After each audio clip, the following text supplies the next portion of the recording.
श्री ओम करणी,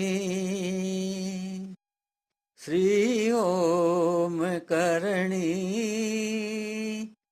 श्री ओम करणी, श्री ओम करणी। नमस्कार। तुलसीदास जी महाराज ने अपने इष्ट के लिए क्या कहा, यह प्रसंग आपके सामने आया। वहां पर उस चौपाई में उन्होंने राम नहीं कहा। इसका मतलब यह है कि वह चौपाई यूनिवर्सल है, सब पर लागू होती है, इष्ट कोई भी हो। करणी माँ के संबंध में आपको कल हमारे परिवार का एक उदाहरण आपके सामने आया। कितनी जल्दी माँ आ गई, सुमिरत सुलभ साक्षात हो गया, सुमरते ही सुलभ हो गई माँ। और कहा ऐसे व्यक्ति के लिए जिसने कभी नाम सुना ही नहीं था, पहली बार नाम सुना था, उसके बारे में कोई चिंतन संभव ही नहीं था, केवल नाम बोलने के अलावा कुछ था ही नहीं।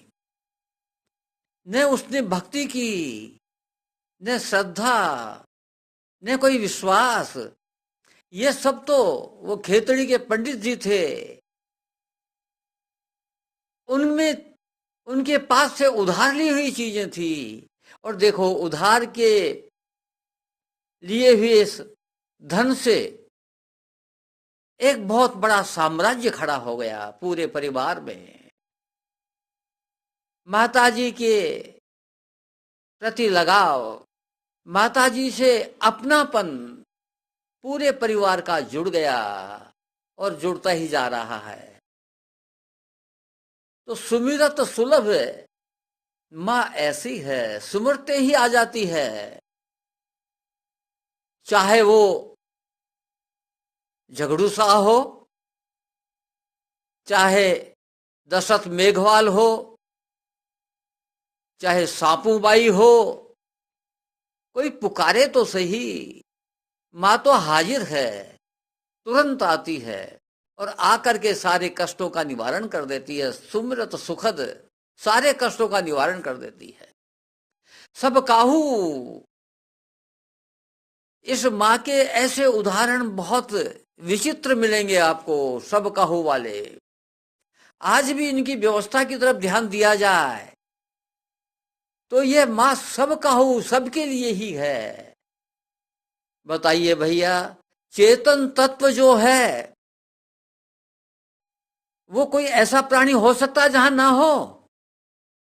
तो माँ तो चिति रूप में सब जगह है, तो माँ सब जगह विद्यमान है। माँ के मंदिर की व्यवस्था की तरफ देखें तो आप देखिए, खजाने की चाबी और बही सुथार के कब्जे में रहती है, बेटों के पास नहीं, देपावतों के पास नहीं। बेटे देपावत कहलाते हैं, देपा जी की संतान होने के नाते। उनके पास नहीं, सुथार के पास है। और निरखी इंस्पेक्टर कौन है? मोहता परिवार, वह निरखी का काम करता है। और नैवेद्य कौन बनाता है? माता जी के भोग लगाना है आपको, बाहर का भोग काम नहीं करेगा, अंदर तक नहीं जाएगा। बाहर का भोग बाहर ही लगेगा, काबी जीम लेंगे, माता जी के अंदर नहीं जाएगा। माता जी के अंदर तो मंड में जो भोग बनेगा वही जाएगा। तो भोग बनाने का काम कौन करता है? नाई। देखिए कैसा जोड़ा है माता जी ने। और दशरथ मेघवाल को कहा थरपा, अपने साथ उसकी पूजा करवा ली, यानी देवयोनि में पहुंचा दिया दशरथ मेघवाल को। ये दशरथ मेघवाल शेड्यूल कास्ट में आता है, अनुसूचित जाति में आता है, लेकिन मां ने कोई भेदभाव नहीं किया। मां के दीपक, अखंड दीपक जलता है, आरती होती है, काफी रुई रोजाना खर्च होती है। और रुई कौन लाता है? मुस्लिम पिनारा, उसका परिवार।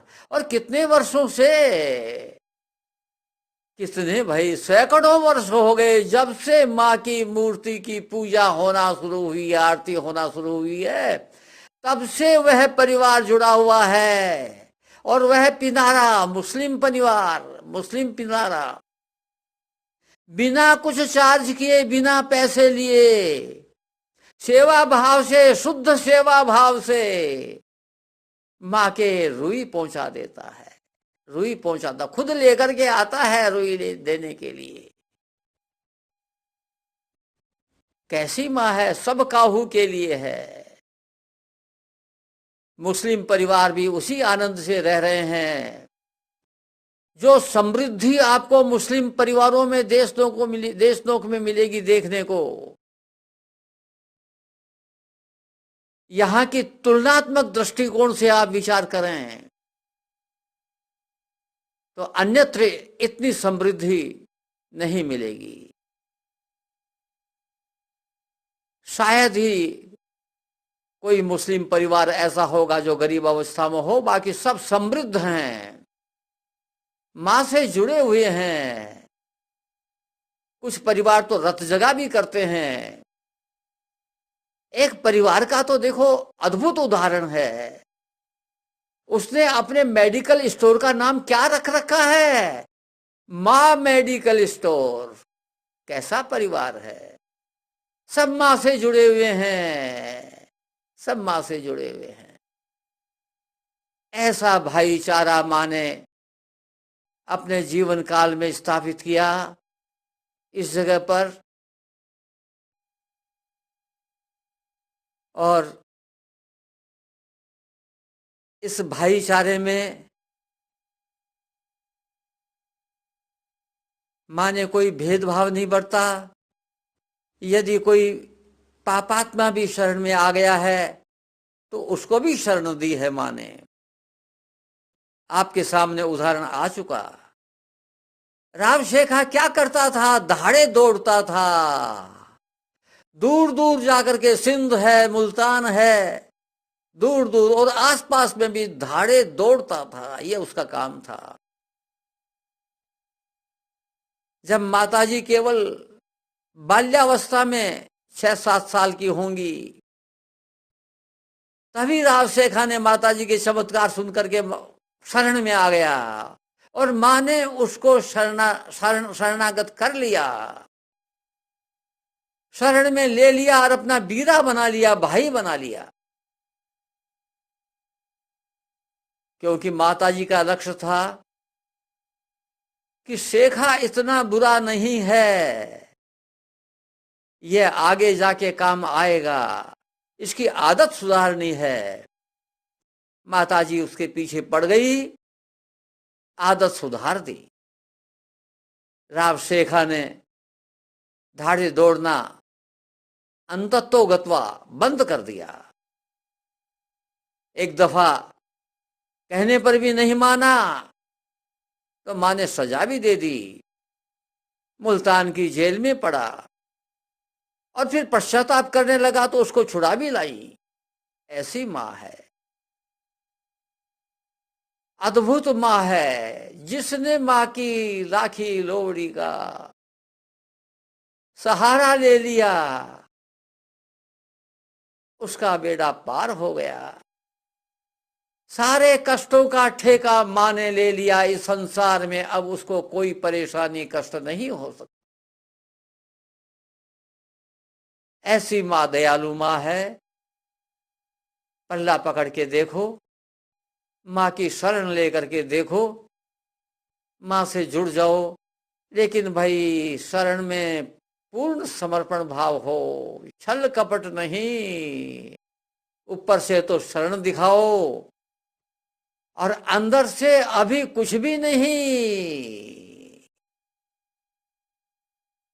कहा जाए आपसे कि भाई माता जी के दर्शन करने पधारो, तो ऐसी स्थिति आनी चाहिए शरणागत व्यक्ति की कि ओहो, माँ के यहाँ से निमंत्रण आ गया, आनंद हो गया, उछल रहा है, कूद रहा है, और अर्लीस्ट पॉसिबल मोमेंट पर माँ के पास कैसे पहुंचूं, जल्दी से जल्दी, शीघ्रातिशीघ्र माँ के पास पहुंचूं। यह है भाव शरणागति का। और ये कह दिया माँ बुलाएगी तो आएंगे, अरे वाह भाई, फिर शरणागति कहाँ हुई? ये शरणागति नहीं है, ये नाटक है, पाखंड है, छल है, कपट है। निर्मल मन जन सो मोहि पावा, मोहि कपट छल छिद्रन भावा। इसलिए शरणागत माँ की ले लो, पूर्ण शरणागति ले लो। पूर्ण शरणागति में ये विचार मत करो कि ये तुम्हारा काम क्यों नहीं हुआ, माँ ने ये काम क्यों नहीं किया। काम माँ वही करेगी जो कल्याणकारी होगा आपके लिए। जो काम कल्याणकारी नहीं होगा वह काम नहीं होगा। आप चाहे कितने ही मसलें, कितने ही रोएं, केवल आपके लिए जो कल्याणकारी होगा वह काम अवश्य होगा। इस भाव से माँ से जुड़ जाइए, फिर आनंद ही आनंद है। आज बस इतना ही। नमस्कार।